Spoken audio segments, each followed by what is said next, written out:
দর্শক স্বাগত জানাচ্ছি সিএসআরএম জনতন্ত্র গণতন্ত্রে। আপনাদের সঙ্গে আছি আমি সজল দাস। জনতন্ত্র গণতন্ত্রে আজ কথা বলবো তিনটি বিষয় নিয়ে। প্রতিদিনের মতোই আজকেও আমাদের আলোচনায় থাকবে সাবেক আইজিপি বেনজিরের দুর্নীতি নিয়ে দুদকের তৎপরতা, এই বিষয়টি থাকবে। বিদেশের মাটিতে বাংলাদেশের একজন সংসদ সদস্যের হত্যা, এই বিষয়টি থাকবে। গত কদিন ধরেই বেশ আলোচনায় রয়েছে বিষয়টি, একদম চাঞ্চল্যকর একটি হত্যার ঘটনা। এছাড়া চট্টগ্রাম অঞ্চল নিয়ে পশ্চিমাদের ষড়যন্ত্র তথা পার্বত্য চট্টগ্রামে কি ঘটছে এই পরিস্থিতি নিয়েও একটু কথা বলতে চাই। আমার সঙ্গে স্টুডিওতে আজকে সময় দিয়েছেন অধ্যাপক doctor Shafiul Alam Bhuiyan, television, film and photography বিভাগ, ঢাকা বিশ্ববিদ্যালয়। স্যার, স্বাগত জানাচ্ছি আপনাকে। আমাদের সঙ্গে আরও একজন অতিথি প্রথম পর্বে যুক্ত হবেন অ্যাডভোকেট খুরশেদ আলম খান, দুদকের আইনজীবী। তিনি যুক্ত হয়েছেন এরই মধ্যে আমাদের সঙ্গে। অ্যাডভোকেট খুরশেদ আলম খান, শুনতে পাচ্ছেন নিশ্চয়ই, আপনাকে স্বাগত জানাচ্ছি আমাদের অনুষ্ঠানে। প্রথমে আলোচনা করতে চাই সাবেক আইজিপি বেনজিরের দুর্নীতি নিয়ে দুদকের তৎপরতা। স্যার, আরেক একটি অন্যতম আলোচিত একটি বিষয়, কালের কণ্ঠ পত্রিকায় সংবাদটি প্রকাশ হওয়ার পর থেকেই আলোচনায় রয়েছে এবং এখন দুদক সম্পদ জব্দ এবং তার ব্যাংক অ্যাকাউন্ট সিজ করার একটা সিদ্ধান্ত দিয়েছে আদালত। কি বলবেন, এটা একটা ভালো দৃষ্টান্ত একদিকে বলা চলে, যে দেশের ক্ষমতা শীর্ষে থাকা ব্যক্তিরাও ছাড় পাবে না এমন একটা বার্তা যেমন দেয়, অন্যদিকে আবার ক্ষমতা শীর্ষে থাকা ব্যক্তিরা এইভাবে দুর্নীতি আশ্রয় নিয়েছে কিংবা দুর্নীতিগ্রস্ত হয়েছে কেউ একজন, এটি একটা খারাপ বার্তাও দেয়। কি বলবেন? না, যেমন আমি এটাকে পজিটিভলি দেখতে চাই এই কারণে যে ধরেন একটা হচ্ছে যে আপনি বিষয়টা তো অত্যন্ত দুঃখজনক, এই যে একজন ব্যক্তি যিনি বাংলাদেশের পুলিশের আইজিপি ছিলেন, পুলিশের অত্যন্ত গুরুত্বপূর্ণ পদে দায়িত্বশীল ছিলেন, এখন তার বিরুদ্ধে দুর্নীতির অভিযোগ উঠেছে এবং আপনি যেটা বললেন যে একটা সংবাদপত্রে সেগুলো ছাপা হয়েছে। তো এই যে সংবাদপত্রে ছাপা হওয়ার পরে এই যে দুদক তার বিরুদ্ধে ব্যবস্থা নিয়েছে, দুদক তার মালামাল ক্রয় করার সিদ্ধান্ত পেয়েছে বা আদালতের কি বলা যায় নির্দেশনা পেয়েছে দুদকের পক্ষ থেকে। তো এগুলো হচ্ছে যে হ্যাঁ দুঃখজনক এই কারণে যে একজন তার মতো শীর্ষ পর্যায়ের ব্যক্তির দুর্নীতিতে জড়িয়ে পড়াটা আমাদের সকলের জন্য হতাশাব্যঞ্জক একটা বিষয়, জাতির জন্য হতাশাব্যঞ্জক একটা বিষয়। আর পজিটিভ দিকটা হলো যে এইরকম আপনি যেটা বলছিলেন যে এরকম দুর্নীতিতে যদি কেউ সম্পৃক্ত হয় বা সম্পৃক্ত হওয়ার অভিযোগ থাকে তাহলে সেও ছাড়া পাচ্ছে না। যেমন আমার ধারণা এটার মধ্য দিয়ে রাষ্ট্র যে মেসেজটা সবাইকে দিতে চাচ্ছে যে আপনি যেই হন না কেন, আপনি যদি আইন লঙ্ঘন করেন, আপনি যদি আইনের বাইরে গিয়ে নিজস্ব স্বার্থ সিদ্ধির চেষ্টা করেন, দুর্নীতিতে নিমজ্জিত থাকেন, তাহলে কখনো না কখনো আপনার বিরুদ্ধে ব্যবস্থা গ্রহণ করা হবে। যেমন ধরেন একজন ব্যক্তি যখন ক্ষমতায় থাকেন বা ধরেন একজন আইজিপি, সিটিং আইজিপির বিরুদ্ধে ব্যবস্থা নেওয়া অনেক সময় কঠিন হয়ে দাঁড়ায়, কারণ হচ্ছে এটা প্রমাণ করার বিষয় আছে, অনুসন্ধানের বিষয় আছে। তো কিন্তু তিনি যখন ক্ষমতা থেকে সরে যান তখন এটা অনুসন্ধান করাটা সহজ হয়। তো এখন এই যে তার বিরুদ্ধে যে ব্যবস্থাগুলো গৃহীত হচ্ছে এটা কিন্তু পুরো পুলিশ প্রশাসনের জন্যই একটা বার্তা প্রদান করে।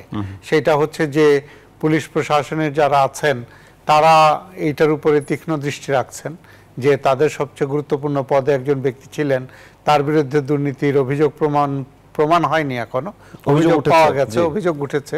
তো সেইগুলোর ব্যবস্থা নেওয়া হচ্ছে। এখন তারাও যদি তাদের পদে থেকে এই ধরনের কোনো অপকর্ম তারা করে থাকেন তাহলে তাদের বিরুদ্ধেও ভবিষ্যতে ব্যবস্থা নেওয়া হবে।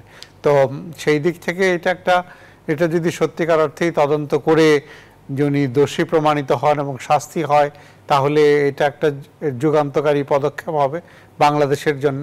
আবার যদি উনি তদন্তে যদি প্রমাণিত না হয় তাহলে এটাও একটা যুগান্তকারী হবে এই কারণে যে তখন এটা আমাদের সাংবাদিকতার উপরে একটা বড় ধরনের অভিযোগ চলে আসবে যে সংবাদপত্র কি সত্যিকার অর্থেই বস্তুনিষ্ঠভাবে তদন্ত করে দেখে কিনা, নাকি না কারো দ্বারা প্রভাবিত হয়ে কোনো ব্যক্তির বিরুদ্ধে তারা সংবাদ করে, সেই বিষয়টা তখন সামনে চলে আসবে। এই জায়গাটিতে প্রধান একটা ভূমিকায় আছে দুদক, সেই যাচাই বাছাই করছে, অনুসন্ধান করছে। আমার সঙ্গে অ্যাডভোকেট খুরশেদ আলম খান রয়েছেন, শুনতে পাচ্ছেন নিশ্চয়ই জনাব খুরশেদ আলম খান। যেটি স্যার বলছিলেন, যেটি শফিউল আলম ভূঁইয়া বলছিলেন যে একদিকে দুর্নীতি করেছে কিনা সেটি একটি বিষয়, আরেকদিকে গণমাধ্যম যে রিপোর্টটি করেছে গণমাধ্যমেরও স্বচ্ছতার জায়গার বিষয়, মানে দুটির মাঝখানে দাঁড়িয়ে আছে দুদক। আপনারা অনুসন্ধান যে চলছে কিংবা আজকে আদালত থেকে যে নির্দেশনাটি এসছে, শুরুতে একটু আপনার কাছে নির্দেশনাটির বিস্তারিত একটু জানতে চাই, কি কি বিষয় আসলে এখানে মূলত দেখানো হচ্ছে কিংবা বলা হচ্ছে। জি, আপনাকে ধন্যবাদ সহ আলোচক মিস্টার ভূঁইয়া। দেখুন, গত সম্ভবত 26/4/2024 ইংরেজি একটি অনুসন্ধানকারী দল গঠন করে দুর্নীতি দমন কমিশন বেনজির আহমেদের এই সম্পদের যেই তথ্য উপাত্ত বেরিয়েছে কাগজে, হ্যাঁ, কাগজে একটা জিনিস বের হলে দুদক অত্যন্ত গুরুত্ব সহকারে দেখে, কিন্তু সঙ্গে সঙ্গে দুদক এটাও দেখে এই খবরটার অথেন্টিসিটি কি, অথেন্টিসিটিটা ডিটারমিন করতে হয়। কারণ না হলে শুধু সংবাদপত্রে একটা খবর ছাপা হলো, তারা অথেন্টিসিটি ছাড়া যদি কোনো অনুসন্ধান করে তাহলে দুদক তো নিজেই একটা হাস্যকর পরিণত হবে। সেজন্য অথেন্টিসিটি দেখে এক্সামিন করে দুদক যা যা পেয়েছে আপাতত ফর দ্য টাইম বিং, তারই ধারাবাহিকতার অনুসন্ধানের একটা রেজাল্ট হলো আমরা একটা আবেদন করেছি ঢাকার মেট্রোপলিটন সিনিয়র স্পেশাল জাজে। ওনার হলো 83টা দলিলে কক্সবাজার, কোটালীপাড়া, গোপালগঞ্জ এই বিভিন্ন অঞ্চলে প্রায় 83 ডিডস এর উপর যে প্রপার্টিগুলো আছে তার উপর আমরা অ্যাটাচমেন্ট চেয়েছি। আর ব্যাংক ট্রানজেকশনের উপর প্রায় 33টা bank transaction, normal financial transaction যে ব্যাংকগুলি হয় সেখানে 27টা, আর বাকিগুলো হলো অর্থলগ্নিকারী প্রতিষ্ঠান, সেখানে আমরা ট্রানজেকশনের উপর একটা ইনজাংশন বা প্রোব চেয়েছি আর কি। সেটা আদালত দেখে শুনে এটা দিয়েছেন। আদালত বিস্তারিত শুনে আইনের ধারাগুলো বিবেচনা করে, কারণ আমাদের মূলত গ্রাউন্ড ছিল এগুলি অপরাধলব্ধ আয়। ফর দ্য টাইমিং প্রাইম এফিস এটা মনে হচ্ছে এটা অপরাধলব্ধ আয়। তো এখন যদি এগুলো আমরা জব্দ না করি, ফ্রিজ না করি, তাহলে ডিউরিং ইনকোয়ারি অনুসন্ধান চলাকালীন সময়ে এটা হয়তো ব্যাহত হয়ে যেতে পারে। যদি ব্যাহত হয়ে যায়, পরবর্তীতে যদি ওনার মামলা শেষ হয়, এগুলি রাষ্ট্র বরাবরে বাজেয়াপ্ত করা যাবে না।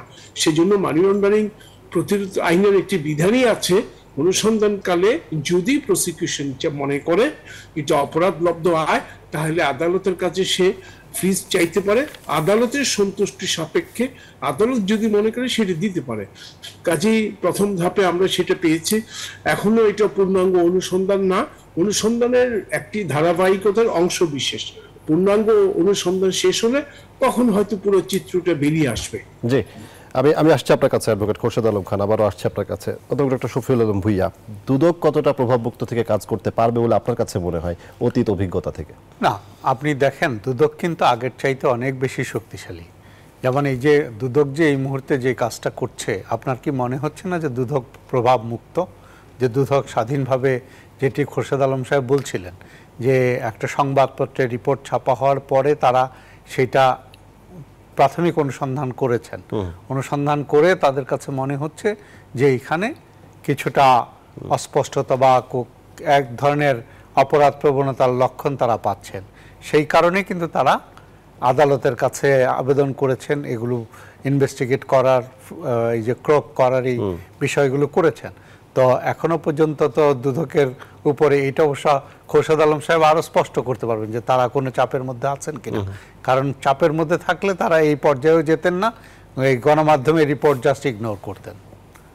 ঠিক আছে, তো যেহেতু তারা এই বিষয়ে অনুসন্ধান করছেন এবং বেশ, আমার তো মনে হয়েছে যে বেশ সিরিয়াসলি অনুসন্ধান করছেন, তো এই অনুসন্ধানটা যদি অব্যাহত থাকে, যে তারা যদি তথ্য প্রমাণগুলো সামনে নিয়ে আসেন, তাহলে তো এই বিষয়টা একটা সুরাহা হবে।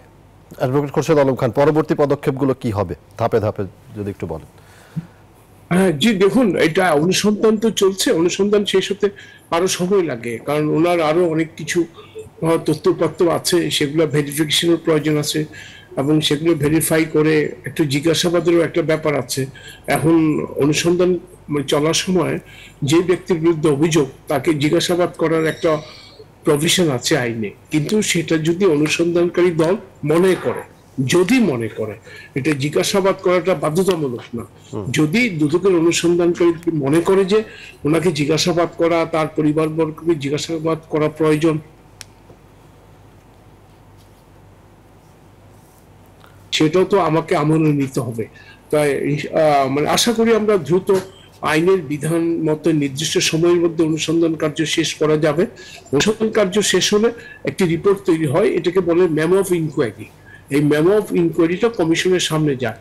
হ্যাঁ, কমিশন এটাকে নিজেরা পর্যালোচনা করে। আপনারা জানেন কমিশন মানে একজন চেয়ারম্যান, দুজন কমিশনার, এই তিনজনের নেতৃত্বে একটা কমিশন হয়। তারা নিজেরা এটা দেখেন, পর্যালোচনা করেন। তাদের যদি কোনো কোয়েরি থাকে তারা আবার ফার্দার বলেন এই পয়েন্টগুলো আপনারা ঠিক করে পাঠান, এই পয়েন্টগুলো অস্পষ্ট। আর তারা যদি স্যাটিসফাইড হন না কমিশনের অনুসন্ধানটা ঠিক আছে, তাহলে তারা নর্মালি যদি গ্রেভ থাকে, অফেন্স থাকে, মানি লন্ডারিং এর উপাদান থাকে, জ্ঞাত আয় বহির্ভূত সম্পদের উপাদান থাকে, তখন তারা এটা ফর্মাল অ্যাপ্রুভাল দেন। জনাব খোরশেদ আলম খান, এই যে আমরা যে আরেকটি বিষয় যে আলাপ করছিলাম যে কতটা চাপ মুক্ত কিংবা কতটা চাপে থাকার যে বিষয়টি আমরা দেখেছি, এই যে এখন যে বিষয়টিতে কথা বলছি বেনজির আহমেদের দুর্নীতি কিংবা এই বিষয়টি, এই আমলে নিতে কিছুটা সময় নেওয়া হয়েছে, আদালত থেকে রিট জারি করা এই ধরনের ঘটনাও ঘটেছে, দুদক কিছুটা সময় নিয়েছে তার আগে। এটা কি চাপের কারণে নাকি এমনিতেই? না না না না, দেখুন আমরা তো ইনকোয়ারিটা শুরু করেছি 1 মাসও হয়নি। গত মাসের ইনকোয়ারি কমিটি গঠিত হয়েছে সম্ভবত 26/4, আজকে কত 24/4, 24/5, 1 মাসও হয়নি। এর মধ্যে আপনার ওয়ার্কিং ডে বাদ দিন, সপ্তাহে 2 দিন, মাঝখানে আবার বুদ্ধ পূর্ণিমার বন্ধ ছিল। আপনার উইদিন 2022 ওয়ার্কিং ডেজ এর মধ্যেই তো এতগুলো কাজ হলো, কাজে এখানে চাপের প্রশ্ন আসে না। আমাদের তো এর আগেও তো একটা ঊর্ধ্বতন কর্মকর্তা পুলিশের মিস্টার ডিআইজি মিজান, ওনার কনভিকশন হলো, সেই কনভিকশন হাইকোর্টে অ্যাফার্ম হলো। কাজে আমার মনে হয় না এখানে মানে আমি ব্যক্তিগতভাবে যে মামলা মোকদ্দমাগুলো পরিচালনা করি বা আমার সহকর্মীরা যারা করে, আমরা তো কোনো চাপ অনুভব করি না। চাপ যদি দিয়ে প্রথমত কমিশন আমাদেরকেই বলবে এটা একটু গো স্লো, আমার মনে হয় না কমিশন অত্যন্ত ট্রান্সপারেন্ট হইতে কাজ করে। জনাব খোরশেদ আলম খান, অসংখ্য ধন্যবাদ আমাদেরকে সময় দেওয়ার জন্য। স্যার, আমি একটা বিরতি নিতে চাই, বিরতি থেকে ফিরে আবারও আসছি আপনার কাছে। এই বিষয় নিয়ে আপনার কোনো কথা আছে কিনা? আমি একটা বিরতি নিই, বিরতি থেকে ফিরে আমরা সংসদ সদস্যের যে হত্যাকাণ্ডের বিষয়টি নিয়ে একটু কথা বলতে চাই। দর্শক, বিরতি নিচ্ছি, সিএসআরএম জনতন্ত্র গণতন্ত্রের সঙ্গেই থাকুন। দর্শক, বিরতির পর আবারও স্বাগত জানাচ্ছি সিএসআরএম জনতন্ত্র গণতন্ত্রে। এই পর্বে কথা বলতে চাই আনার হত্যা প্রসঙ্গ। আমি আরো একজন অতিথি আমাদের সঙ্গে যুক্ত হয়েছেন, অধ্যাপক ডক্টর সাদিকুল আরেফিন, সাবেক উপাচার্য, বরিশাল বিশ্ববিদ্যালয়। স্যার, স্বাগত জানাচ্ছি আপনাকেও আমাদের অনুষ্ঠানে। আর স্টুডিওতে অধ্যাপক ডক্টর শফিউল আলম ভূঁইয়া তো রয়েছেনই। স্যার, আপনার কাছে আসি, এই যে বিদেশের মাটিতে বাংলাদেশের একজন সংসদ সদস্যের হত্যা, একটা চাঞ্চল্যকর ঘটনা, কি বলবেন? আসলে একদিকে বন্ধু রাষ্ট্র, যদিও বলা হচ্ছে রাষ্ট্রের কোনো বিষয় না, বাংলাদেশের কেউ গিয়ে হত্যা করেছে, তারপরেও বিদেশের মাটিতে এরকম একটা হত্যাকাণ্ড কি বার্তা দেয়? না, এটা তো নিঃসন্দেহে একটা ভয়ঙ্কর ঘটনা। কারণ হচ্ছে বাংলাদেশের একজন এমপি বা প্রতিবেশী দেশে খুন হয়েছেন। এখন প্রতিবেশী দেশে উনি গিয়েছিলেন কেন?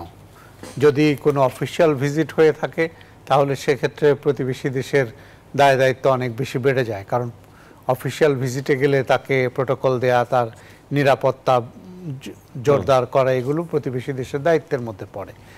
আর দেখে মনে হচ্ছে উনি আনঅফিসিয়াল ব্যক্তিগত সফরে চিকিৎসার জন্য উনি গিয়েছিলেন প্রতিবেশী দেশে। তো এই যে চিকিৎসার জন্য গেলেন, তার মানে প্রতিবেশী দেশের নিরাপত্তা ব্যবস্থা কতটা দুর্বল, কতটা ভঙ্গুর, যে একজন মানুষকে মুহূর্তের মধ্যে আপনার কিডন্যাপ করে নিয়ে গিয়ে বা যে কোনোভাবেই হোক একটা বাসার ভিতরে নিয়ে গিয়ে বা যে কোনোভাবেই হোক তাকে খুন করা হয়েছে বা তিনি নিখোঁজ। তো যেহেতু উনি নিখোঁজ, কলকাতা পুলিশের পক্ষ থেকে বলা হচ্ছে তাকে খুন করা হয়েছে, তাহলে এই যে সেই দেশের আইন শৃঙ্খলা রক্ষাকারী বাহিনীর যে দুর্বলতা, তাদের নিরাপত্তা ব্যবস্থার যে দুর্বলতা, সেটাও কিন্তু স্পষ্ট হয়ে ওঠে। তার পরবর্তীতে যেটি হচ্ছে যে বা সেই এমপি সম্পর্কে তার যে কর্মকাণ্ড সম্পর্কে যে সমস্ত তথ্য সংবাদপত্রে আসছে, তো সেই তথ্যগুলোও কিন্তু আমাদের জন্য বিব্রতকর। এবং যে খুনের ঘটনা যেভাবে আমাদের সংবাদপত্রগুলো লিখছে, আমি জানি না সেগুলো বা কতটা সত্যি। কারণ হচ্ছে যে আপনি যদি সংবাদপত্রের রিপোর্টগুলো পড়েন, আপনি তো সেখানে কোনো সোর্স পাবেন না। অনেক জায়গায় সোর্সবিহীন রিপোর্টিং, অনেক জায়গায় মনে হচ্ছে পুলিশের ভাষ্যটা হুবহু তুলে দেওয়া হচ্ছে। কারণ হচ্ছে যে এটা তো এখনো সত্যিকার অর্থে তদন্ত হয়নি। তদন্ত হলে, দোষী প্রমাণিত হলে তারপরে বোঝা যাবে। যদি এখনো লাশ না পাওয়া গিয়ে থাকে, তাহলে আমরা কিভাবে নিশ্চিত হলাম যে মানুষটি খুন করা হয়েছে? তো লাশ উদ্ধার করা। তবে এই আপনার এখানে কথা বলতে আসার আগে আমি একটু দেখেছিলাম দেখা যাচ্ছে তদন্ত অনেকটাই এগিয়েছে, যেটি কলকাতা ভিত্তিক নিউজ মিডিয়াগুলো যেটা বলছে যে বোধহয় ইতিমধ্যে অথবা আগামীকালকে যেই খালের মধ্যে তার মরদেহ বা দেহের অংশাবশেষ ফেলে দেওয়া হয়েছে বলে ধারণা করা হচ্ছে, সেইখানে ডুবুরি নামিয়ে অনুসন্ধান করে দেখা হবে। এই সমস্ত বিষয়গুলোই আমাদের জন্য অত্যন্ত হৃদয় বিদারক এবং অত্যন্ত আমি বলবো যে আশঙ্কাজনক যে একজন এমপি এইভাবে একটা পাশের দেশে গিয়ে খুন হয়ে যাচ্ছেন এবং তার সম্পর্কে যে সমস্ত রিপোর্ট আসছে সেগুলো স্বস্তিদায়ক নয়। একজন জনপ্রতিনিধির ব্যাপারে এই ধরনের তথ্য আসলে মানুষ আতঙ্কিত হয় এবং এটার মধ্য দিয়ে জনপ্রতিনিধিদের সম্পর্কে মানুষের বিরূপ ধারণা তৈরি হয়। তো এখন আমাদেরকে তো এই অবস্থায় পুরোপুরি অনুসন্ধান শেষ হওয়ার জন্য অপেক্ষা করতে হবে যে সত্যিকার অর্থে কী ঘটেছিল। পুলিশ যদি সেটা আপনার অনুসন্ধান করে বের করতে পারে, প্রমাণ করতে পারে আদালতে সাক্ষ্য প্রমাণ সহ, তারপরে হয়তো আমরা একটা কনক্লুশনে আসতে পারবো কি ঘটেছিল। যেটা হয় যে সংবাদপত্রগুলো তার কাটতি বাড়ানোর জন্য, অনলাইনগুলো তার কাটতি বাড়ানোর জন্য, এটা যেহেতু একটা স্পর্শকাতর বিষয় এবং মানুষের কাছে খুবই আশঙ্কা এবং উৎকণ্ঠার বিষয়, সংবাদপত্রগুলো অনলাইন নিউজ মিডিয়া তার মতো করে কিন্তু গল্প লিখে যাচ্ছে। এখন কোন গল্পটি যে সত্যি সেটা বলা মুশকিল। একটা গল্প সত্যি যে এই এমপি নিখোঁজ হয়েছেন, ধারণা করা হচ্ছে তাকে হয়তো হত্যা করা হয়েছে। এই গল্প এবং গণমাধ্যমের এই কদিনের বিষয় নিয়ে আপনার কাছে একটি প্রশ্ন আছে, আমি আসছি আপনার কাছে। অধ্যাপক ডক্টর সাদেকুল আরেফিন, তার কাছে একটু যেতে চাই, রয়েছেন তিনি আমাদের সঙ্গে। অধ্যাপক ডক্টর সাদেকুল আরেফিন, আপনার কাছে কি মনে হচ্ছে এই পুরো বিষয়টি নিয়ে? বেশ আলোচিত এবং যেটি শফিউল আলম ভুইয়াও বলছিলেন যে আসলে শঙ্কারও একটি বিষয়। আমি ধন্যবাদ। আমার পুরো বিষয়টিকে শুরু থেকে আমি মনোযোগ সহকারে বিভিন্ন গণমাধ্যমের রিপোর্ট, পত্রিকার রিপোর্টগুলো এবং বিভিন্ন আলোচনাগুলো শুনছি। সার্বিক বিষয় যদি আপনি এক কথায় বলে এটা খুব উদ্বেগজনক একটা বিষয় হয়ে দাঁড়িয়েছে। কারণ গণপ্রজাতন্ত্র বাংলাদেশ সরকারের জাতীয় সংসদ, যে সংসদের একজন সংসদ সদস্য, যিনি 3 বারের নির্বাচিত সংসদ সদস্য, তিনি, তার পরিবার থেকে বলা হচ্ছে তিনি চিকিৎসার জন্য ভারতে গিয়েছিলেন, আর এর পরিপ্রেক্ষিতে যিনি নিখোঁজ হয়েছেন এবং আমাদের বিভিন্ন গণমাধ্যমের মাধ্যমে যে ইতিমধ্যে আমরা জানতে পেরেছি তাকে হত্যা করা হয়েছে এবং হত্যার ক্লু বের করার চেষ্টা চলছে। ইতিমধ্যে বাংলাদেশে যাদেরকে ধরা হয়েছে তাদের 8 দিনের রিমান্ডে নিয়েছে, কলকাতাতে যাদের ধরা হয়েছে তাদেরকেও রিমান্ডে নিয়েছে। এই আইনি প্রক্রিয়ার বিষয়গুলো যথাযথ আছে, তারা অক্লান্ত পরিশ্রম করে সঠিক তথ্যটা বের করার চেষ্টা চলছে। কিন্তু পাশাপাশি যে জিনিসটি আমাদের প্রফেসর শফিউল আলম ভুইয়াও বললেন, এই যে গণমাধ্যমগুলোতে যে গল্পগুলো হচ্ছে, এই গল্পগুলোর কোনটা যে যথাযথ অনুসন্ধানী তথ্য, সেইটা নিয়ে সকলের মধ্যে এক ধরনের দ্বিধাদ্বন্দ্ব তৈরি হয়েছে। আরেকটি বিষয় হচ্ছে যে প্রথম থেকে শুরুতেই কিন্তু এই সংসদ সদস্যকে নিয়ে অনেক রকমের তথ্য সম্বলিত বিষয় চলে আসলো এবং সেইগুলোকে কোনো ক্ষেত্রে খুব সহজে মানুষের কাছে আগ্রহের সৃষ্টি করলো। মানুষ অনেক ক্ষেত্রে কৌতূহল হয়ে গেল যে আসলে কি বিষয়।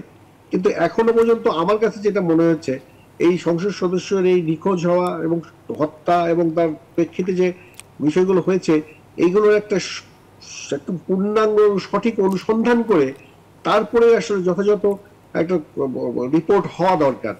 কারণ এখন যেটা আমাদের ইলেকট্রনিক মিডিয়ায় হোক, প্রিন্ট মিডিয়ায় হোক বা বিভিন্ন সামাজিক যোগাযোগ মাধ্যমে হোক, এক একজন এক একভাবে এমনভাবে উপস্থাপন করছেন যে সমগ্র বিষয়টা আমাদের জন্য একটা অস্বস্তিকর হয়ে গেছে এবং আরেকটি বিষয় হয়ে যাচ্ছে উদ্বেগজনক হয়ে যাচ্ছে।